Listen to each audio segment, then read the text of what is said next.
Hello and welcome to our morning edition of Arirang News. We begin with these stories making the headlines at this hour. Former First Lady 김건희 has been arrested amid an ongoing investigation into allegations including bribery and stock manipulation. With her husband also behind bars on insurrection charges, this is the first time in South Korea's history that a former presidential couple has been detained at the same time.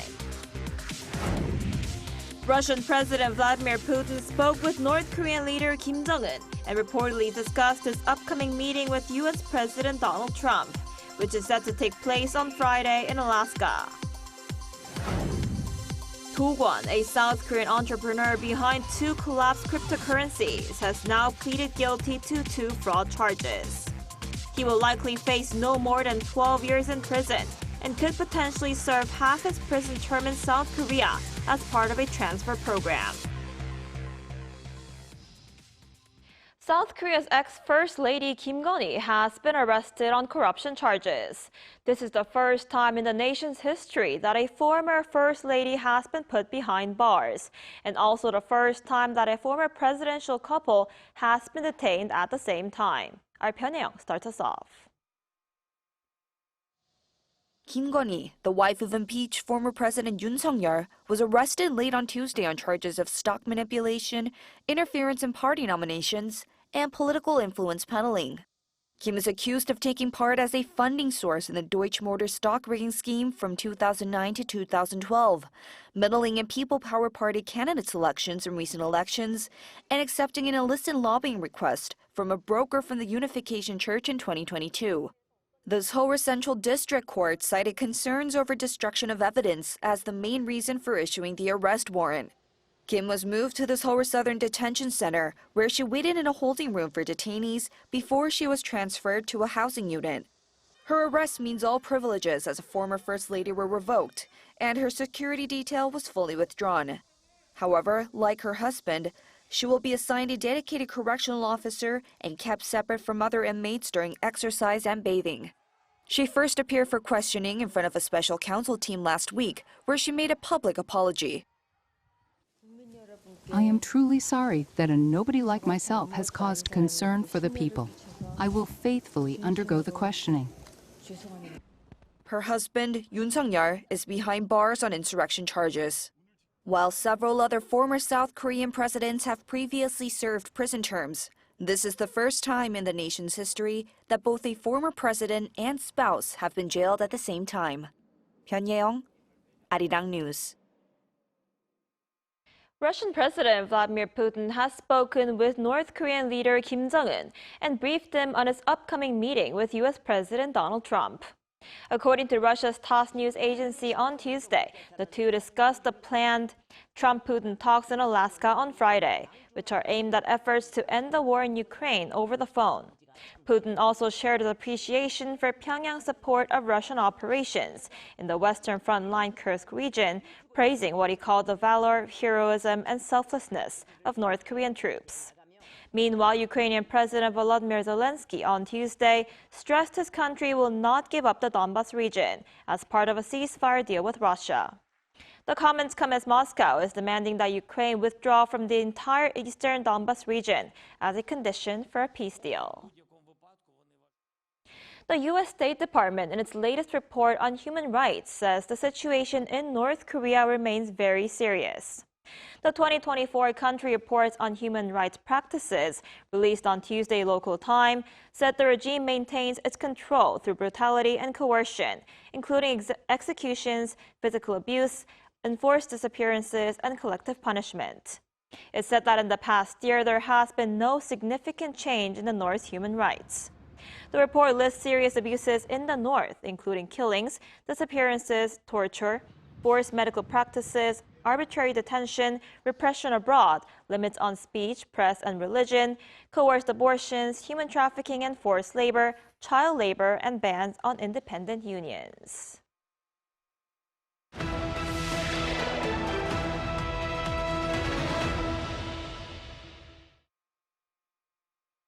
In part 2 of our interview, the CSIS Korea chair weighs in on the prospects for a summit between Trump and North Korea's Kim Jong-un and the issues that could define it. He also notes that Washington's pursuit of denuclearization of Pyongyang is a long-term goal. Our correspondent Kim Jung-sil reports. Victor Cha, Korea chair at the Center for Strategic and International Studies, says Washington's official stance remains unchanged. The end goal is still the denuclearization of North Korea. But he warns that's no short-term prospect. Stated U.S. policy is the end game is denuclearization, right? That's our stated U.S. policy. But that's really a long-term goal. I mean, given how much North Korea's nuclear program has developed. So the question then becomes, in the interim, what would the United States be seeking? In that interim, Dr. Cha says Washington could pursue other priorities and perhaps a diplomatic opening. He suggested that if the U.S. president attends October's APEC meeting in Gyeongju, the trip might also take him to Panmunjom and possibly to talks with North Korean leader Kim Jong-un. If that happened, I just want to ask you the real end game for both sides this time? Certainly, I think some form of freeze on the program, some of the initial steps towards denuclearization would be important. But at the same time, there are other things that I think the United States is concerned about when it comes to North Korea. And one of them, of course, is their deep military relationship with Russia. He says that relationship now factors directly into Trump's top foreign policy priority. This is clearly a priority of the Trump administration to end the war in Europe. And North Korea now plays a role in that. So one wonders whether that will become a high priority issue if President Trump meets the leader of North Korea. But Pyongyang has set its own terms for any meeting. In a recent statement, Kim Yo-jong, the powerful sister of North Korea's leader, rejected any challenge to the regime's nuclear weapons status. She made very clear that any meeting between the two leaders will be as de facto recognized nuclear weapon state. So that is a condition that they've laid out for meeting, and I think it's one that the Trump administration has to determine whether they're willing to meet that condition or not. Dr. Cha says a Trump-Kim meeting could sideline denuclearization issues for others, such as Pyongyang's military ties with Moscow or stopping North Korea from helping rebuild Iran's nuclear program. But as we've seen with this president, in the end, he makes the decision. And as far as we know, he won't make that decision until he walks into the room with Kim. For now, all eyes are on what Trump decides when and if he meets Kim. Kim Jung-sil, ArirangNews. With a summit between the presidents of South Korea and the United States scheduled for August 25th, eyes are now on what issues will be on the table. For now, security and trade are expected to top the agenda. Our Park Kwon has more. As the Korea-U.S. summit approaches later this month, speculation is mounting over the possible agenda items. One is security, including modernizing the alliance, which could involve changes to the size and role of the U.S. forces Korea, increasing defense spending, and greater strategic flexibility. This comes after remarks last week from USFK Commander Xavier Brunson, who cited evolving security threats, including from the North's nuclear program expansion. Asked about a potential troop reduction, he stressed capability over numbers. Observers are watching how much Seoul can concede, as fully rejecting U.S. requests may be difficult while maintaining stability on the peninsula. The Washington Post also reported that the U.S. initially sought to raise Korea's defense spending from 2.6% to 3.8% of GDP, along with boosting Seoul's annual cost-sharing payments for U.S. troops. Another expected key item is finalizing details of Korea's $350 billion investment pledge made during tariff negotiations. About $150 billion is expected to go toward the Mascot project, possibly through acquiring and operating U.S. shipyards and building and supplying naval and commercial vessels. The rest would possibly be invested more broadly in sectors such as chips and batteries. Specific investment sectors and timelines for implementation are expected to be discussed. Talks may also touch on non-tariff barriers, from the possible allowance of agriculture and beef imports to digital trade issues. With about 2 weeks remaining, The summit is expected to tackle these issues with the hope of concluding the talks with constructive outcomes for both sides. 박건우, ArirangNews.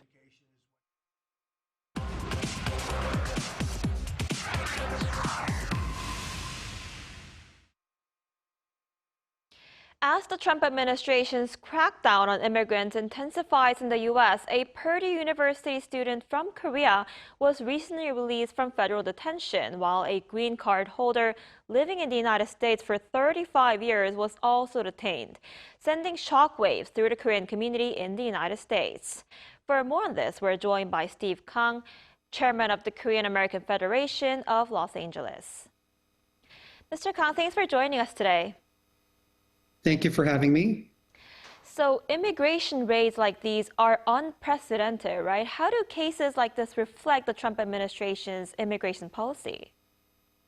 So at the beginning of this year, with the installation of President Trump, many in our community, whether you supported Trump or not, understood that his immigration policy will be prioritizing those who are undocumented, but who are also violent criminals. So there was no disagreement, even within immigrant communities like the Korean American community, where, of course, if you're undocumented and if you're a violent criminal, you should be prosecuted and potentially deported. So there was no disagreements on that.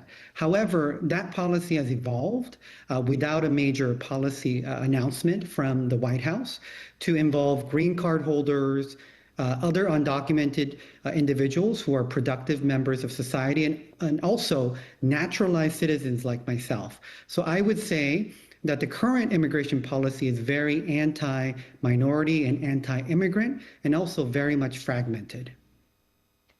I see, and all this must have been very shocking for Koreans living in the United States. How is the Korean community in Los Angeles reacting to the recent immigration raids?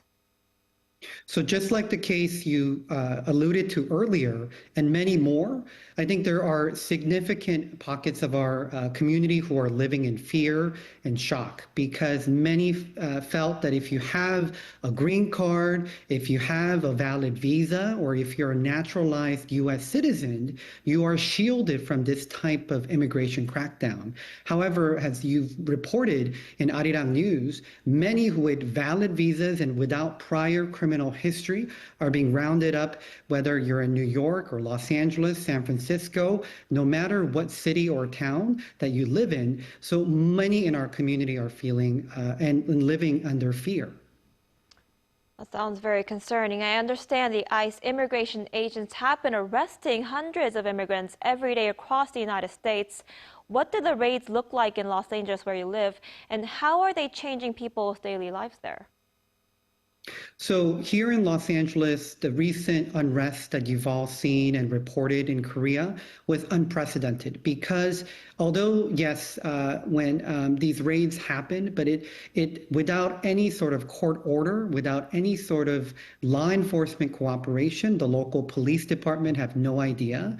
And they're coming in unmarked cars, and they are basically rounding up anybody that they could find, whether you have valid visas or citizenship cards. Even there has been cases where U.S. citizens have been rounded up by mistake, and they were later released from detention because they were able to prove. So many of these immigration raids are happening based on the skin color, whether you look like an immigrant. So it's been very much chaotic, and that has basically increased the fear and uncertainty in our community. I see. And what kind of diplomatic efforts do you think is needed from the South Korean government to help resolve this issue?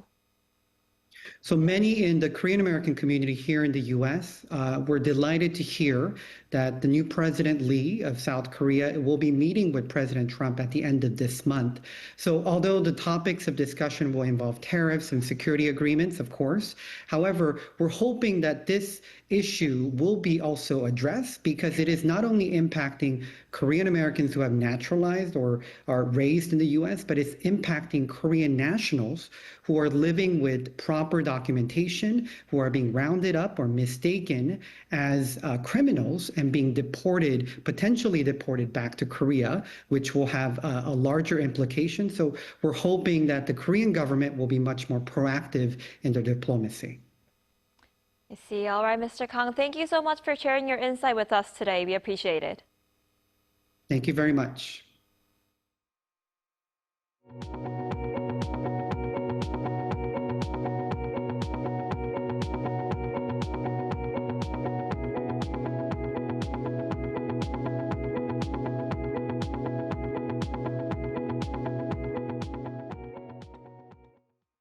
Disgraced cryptocurrency mogul Kwon has pleaded guilty in the United States to 2 fraud charges. With the plea deal, Kwon is expected to face no more than 12 years in prison, with half of his sentence potentially behind bars in South Korea. Our Lee Seung-jae has more. Disgraced South Korean cryptocurrency mogul Do Kwon on Tuesday pleaded guilty in the United States to 2 fraud charges connected to the $40 billion collapse of Terraform Labs' digital currency ecosystem. The 33-year-old entered the plea at a Manhattan federal court, where under the deal with prosecutors, Kwon will face no more than 12 years in prison if he abides by the agreement. This is despite 9 charges he was facing under the indictment and sentencing guidelines calling for roughly 25 years in prison. Sentencing is scheduled for December 11th. Also, as part of the plea deal, Kwon admitted to conspiring to commit commodities, securities, and wire fraud. He will also forfeit over $19 million, proceeds authorities say were illegally gained. Kwon will also relinquish his stake in Terraform and its cryptocurrencies. Meanwhile, if Kwon serves half his sentence and meets all conditions of the plea bargain, the U.S. Justice Department will support his request to transfer to South Korea under the International Prisoner Transfer Program. Kwon has long requested that he be extradited to his home country to serve prison time in South Korea. However, he also faces separate criminal charges in South Korea. Kwon co-founded Terraform Labs in 2018, developing the so-called stablecoin Terra-USD, pegged to the US dollar to avoid price swings. But in 2022, the token's value collapsed, wiping out about $40 billion from Terra-USD and its sister coin Luna, leaving investors around the world with major losses. Lee Seung-jae, ArirangNews. South Korea's year-on-year employment in July increased by 171,000, continuing 2 consecutive months of job gains in the 100,000 range. According to Statistics Korea on Wednesday, the employment rate for July rose by 0.1% to hit a record 63.4%. However, manufacturing and construction sectors continue to see job losses, down 78,000 and 92,000 respectively. Healthcare and social welfare added over 260,000 jobs, while professional services gained 91,000. The unemployment rate was 2.4%, down 0.1 percentage point from the same period last year.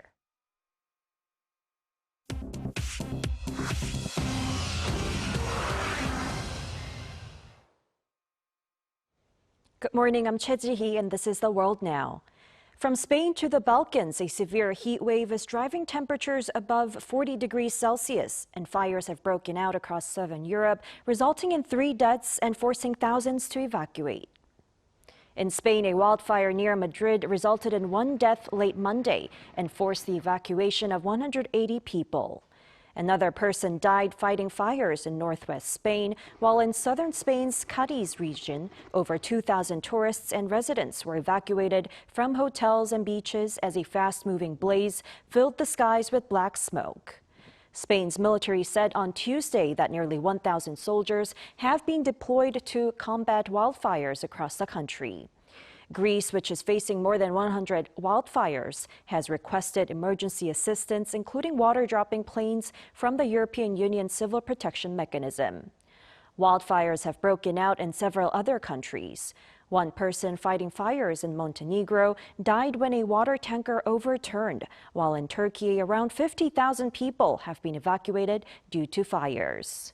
Scientists warn that climate change is turning southern Europe into a tinderbox due to rising temperatures and prolonged droughts.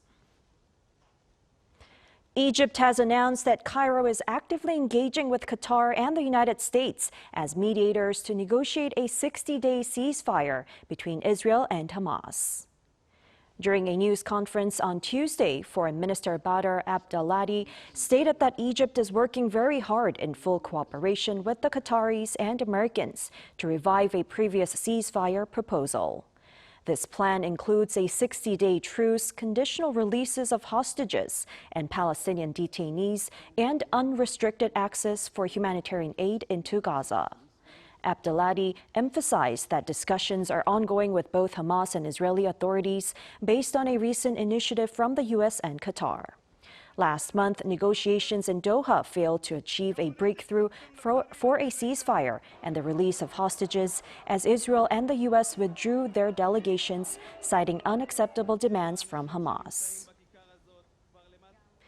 In France, a swarm of jellyfish caused a temporary shutdown of 4 of the 6 reactors at the Gravelines nuclear power plant, one of the country's largest, as of Monday morning after clogging the cooling system's filters.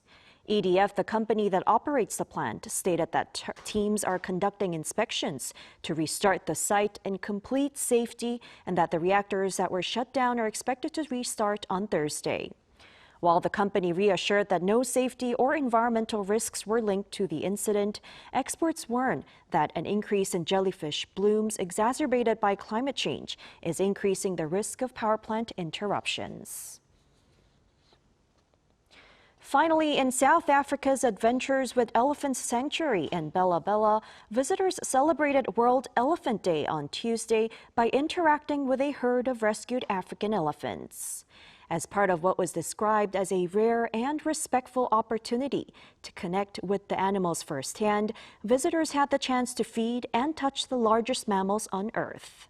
A special tour commemorating the day also included the reserve's educational team, which informed visitors about the history of elephants and emphasized their intelligence and memory.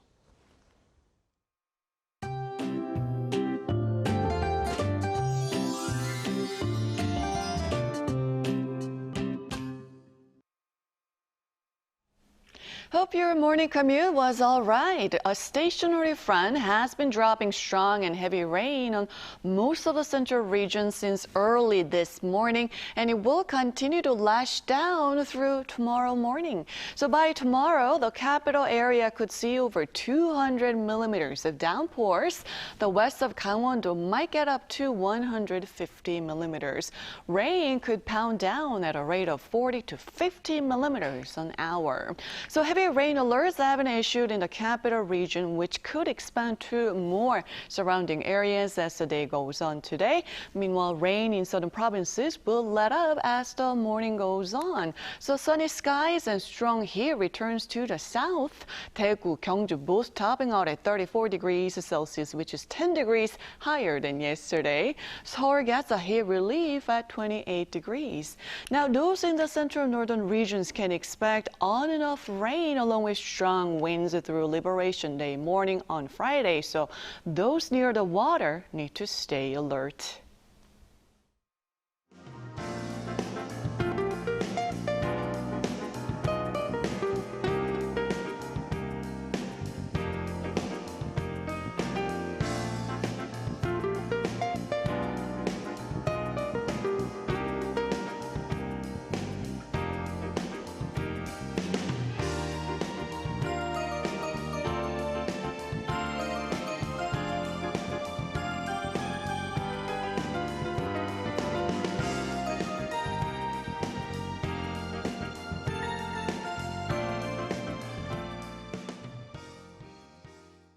That's all we have for this morning. Arirang News will be back at 5 p.m. Korea time. Thanks for watching.